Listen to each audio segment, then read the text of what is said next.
Assalamualaikum warahmatullahi wabarakatuh. Kaum muslimin rahimakumullah. Kehidupan laki-laki yang berjuluk Abu Sibtain atau Abu Turab, Ali bin Abu Thalib radhiyallahu anhu, memancarkan keagungan, kemuliaan dan keajaiban. Terpancar darinya jiwa kepahlawanan dan pengorbanan, ketinggian dan kebesarannya yang membuat Anda mengira seandainya tidak didukung oleh fakta sejarah, semua itu hanya mimpi dan dongeng belaka. Itu dari kitab Ashabul Rasul karangan Syekh Mahmud Al-Misri, dari nukil dari kitab Shalahul Ummah karya Dr. Said Usain. Dan bagaimana kelanjutannya? Tonton terus video ini hingga selesai untuk mengetahui kisah selengkapnya. Imam Ahmad bin Hanbal berkomentar, Ali tidak pernah dihiasi oleh jabatannya, tetapi dialah yang menghiasi jabatan itu. Sufyan Ats-Tsauri menukilkan, Ali tidak pernah membangun satu bata bangunan atau mendirikan satu tiang pun di atas bata, walaupun berkarung-karung biji-biji yang didatangkan ke Madinah.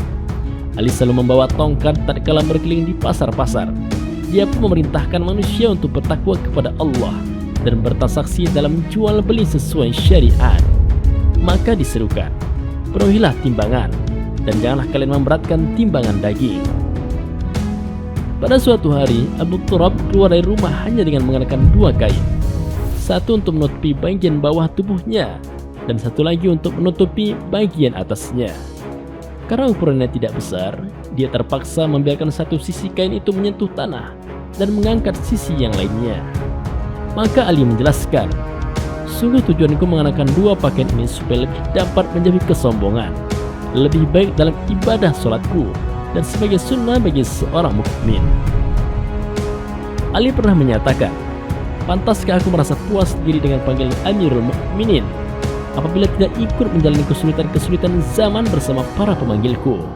Demi Allah, aku bisa mengambil madu yang paling murni, gandum yang terbaik, serta pakaian yang halus. Namun aku tidak mau dikuasai hawa nafsu sehingga menolak untuk kenyang dan tenang, sedang orang-orang di sekelilingku kelaparan dan gelisah. Di atas mimbar pada hari Jumat, Ali menegaskan, rakyatku, setiap kalian mempunyai hak yang harus diterima. Kalian berhak menerima keputusan serta pemberian secara adil dan merata. Sungguh tidak ada kebaikan yang lebih dicintai Allah selain keputusan pemimpin yang adil. Al-A'la bin Ammar bercerita bahwa Ali menyampaikan khutbah di hadapan manusia seraya mengeluarkan botol berisi minyak wangi dari lengan bajunya.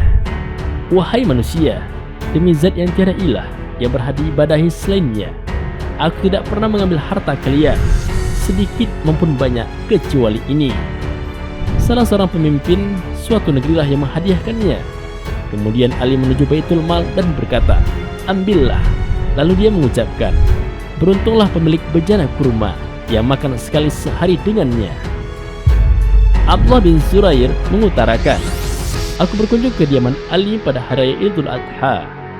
Lalu saat dia menghidangkan khazirah, kami berkomentar, semoga Allah melimpahkan kebaikan kepada engkau. Seandainya engkau memberikan kami daging iti, karena Allah telah memberikan kita banyak harta. Maka dia menanggapi, hai Ibnu Zurair, aku pernah mendengar Rasulullah SAW bersabda, tidak halal bagi seorang khalifah mengambil harta Allah kecuali dua piring. Satu piring untuk dia makan dengan keluarganya, dan satu piring lagi untuk dia berikan kepada manusia. Itulah gambaran ketakwaan dan sifat wara yang diiringi keadilan. Betapa menakjubkan sifat Ali yang enggan mengambil harta umat walaupun sedikit. Di antara gambaran keadilan putra Abu Thalib ini terlihat pada riwayat Ali bin Rabi'ah Al-Walibi. Ibnu Najab menemui Ali dan memberitahukan, wahai Amirul Mukminin, Baitul Mal telah dipenuhi emas dan perak. Spontan Ali berseru, Allahu Akbar. Lalu dia bangkit dengan bersandar pada Ibnu Nabaj, hingga akhirnya berdiri di depan Baitul Mal seraya mengungkapkan, ini hasil panenku, dan hasil terbaik ada padanya setiap pemetik hasil panen. Tangan akan ke mulutnya. Ali pun memerintahkan, hai Ibnu Nabaj, panggillah semua penduduk Kufah. Kaum muslimin lantas dikumpulkan, dan Ali membagi-bagikan semua harta tersebut kepada mereka, seraya menyeru, wahai emas, wahai perak, tipulah orang selainku. Pemberian dilangsungkan sampai tidak tersisa lagi 1 dinar ataupun 1 dirham di dalamnya. Setelah itu Ali memerintahkan agar lantai Baitul Mal dibersihkan. Kemudian dia mengerjakan sholat 2 rakaat di situ. Ali bin Arqam menukilkan penuturan ayahnya. Aku melihat Ali sedang menjual sebilah pedang di pasar. Dia menawarkannya kepada orang-orang. Siapa yang mau membeli pedang ini dariku? Demi zat yang membelah biji-bijian. Sekian lama aku melindungi Rasulullah dengannya. Andaikan aku mempunyai uang sekarang, walaupun seharga kain sarung, niscaya ia tidak akan aku jual. Ali juga sering berjalan di pasar Kufa setelah menjalani khalifah. Dia menunjukkan jalan bagi orang-orang yang tersesat, membantu mereka yang lemah, dan menolong orang tua renta dengan membawakan barangnya. Dia tidak mau tinggal di istana. Bahkan dia menyatakan, istana kebinasaan. Aku tidak akan pernah tinggal di sana. Berbicara tentang Amirul Mukminin ini, sama saja dengan membuka catatan keagungan sejarah kemanusiaan dalam bentuk keteladanan yang menakjubkan. Sebab dialah mengajarkan umat ini supaya tunduk kepadanya. Alangkah indah pesannya kepada pasukan muslim. Jangan kalian membunuh orang kafir yang melarikan diri. Jangan pula membunuh orang yang terluka. Jangan kalian mendekati dan menyakiti para wanita. Sungguh pun mereka mencaci kalian atau mencaci pemimpin dan orang-orang soleh kalian.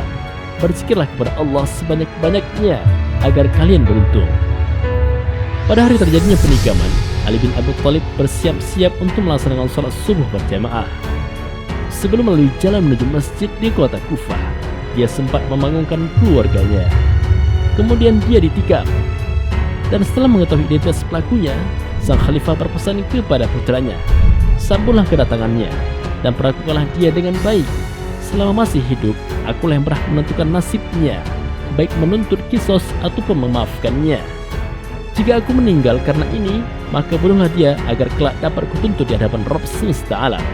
Jangan bunuh orang yang selainnya, karena Allah tidak menyukai orang-orang yang melampaui batas. Semoga Allah memuliakan Ali bin Abi Thalib radhiyallahu anhu, Ahlul Bait, dan seluruh sahabat-sahabatnya. Wallahu a'lam bis-shawab. Wassalamualaikum warahmatullahi wabarakatuh.